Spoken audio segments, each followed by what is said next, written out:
What's up, Ford fam? Welcome back. Today we're talking about hip mobility, and most often when I hear hip mobility, I hear people say I need to stretch, I need to do yoga, and sure, you can do those things, but what we're trying to achieve with mobility is joint movement and then coordination of tissue that surrounds the joint. And very often you need to prioritize joint movement and not tissue length or tissue pliability over that, right? So with this move, you kind of get both, which is really a double whammy. So I'm in a position called a modified 90-90. Traditional 90-90 would look like this. I've got 90 degrees at all my joints, and I've just kind of pulled things in a little bit.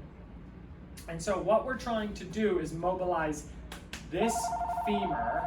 Phone's ringing, it's all good. We're just gonna keep on going, we're not stopping.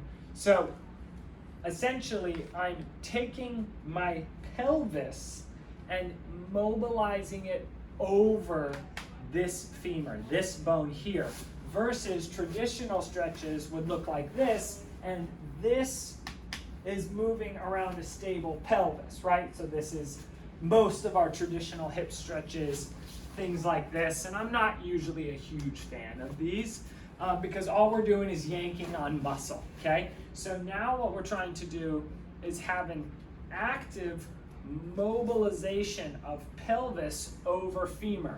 We still get a stretch in that external hip rotator compartment, those glute muscles, piriformis, etc., but we're getting the added bonus of the neurologic joint stimulus that comes when we rock over the joint repetitively, helping the brain and the joint communicate better, and thereby letting these muscles, quote unquote, release, which I hate that word.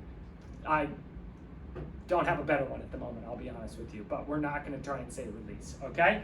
So we're increasing that stimulus, that joint motion, so the hip and the brain are communicating about joint position. That joint position helps communicate to the muscles about joint length, muscle length, muscle strength, etc. So you get a little hold on here and you rock back. Little hold on here, rock back. Also keep in mind that the rocking back phase is mobilization for the opposite range of motion on the back hip, right? So we have external rotation on the front, we have internal rotation on the back. I love this because the more I do it, the better I feel. The less stretch I get, the further I can move. That's active mobility through neurology, basically, okay? So once I've kind of loosened things up, I'm gonna go into the active portion of this drill, and it gets a little bit harder. So for most of us, we're gonna have a hard time being upright without a hand. Notice the position is very different. So if you open things up a little bit, it's gonna help. So now what we're trying to do is the same motion without our hands to control. Now I have to use my core. I have to coordinate the hip muscles, the adductors, everything into a more active process here. So I'm coming over the top of my front leg.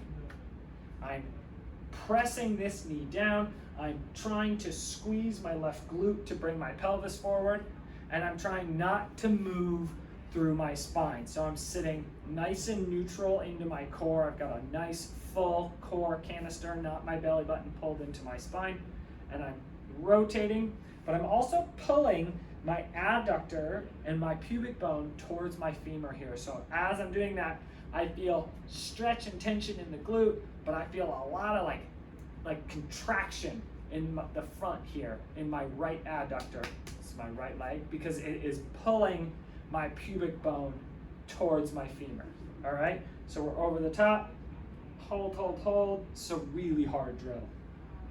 If you're doing this and you're like, this is a piece of cake, you're either a freak, well-trained, or you're doing it wrong. A freak is a good thing, by the way, like a neurologic freak, right? Like you can just do stuff. I'm not one of those people, I'm just a mortal. So it's maybe not the nicest thing to say, but it's a compliment from me. So we're over the top here. Same thing, I like high numbers, 20, 30 in a set, once or twice a day. Give it a shot, combine it with your other routine, use it as a warm-up before you do sport or activity, and I think you will be pleasantly surprised at how different and how much better you feel. Thanks for watching. Be kind to each other.